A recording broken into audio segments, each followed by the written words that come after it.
همه میگن که میری منو تکم میکنی، نمیدونن بیشتر از هر کی تو درکم میکنی، نمیدونن من و تو جونمون بسته به هم، نمیدونن تو تمام غمامو کم میکنی.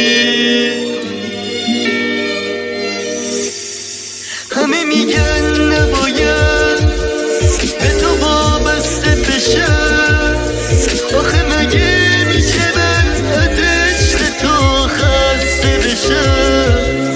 اونا که نمیدونم من و تو عشق همین، تازه میخوام همون که عشقم ازم خواسته بشه. یا هیچکی یا تو، میخوام نگاه تو از من نگیری،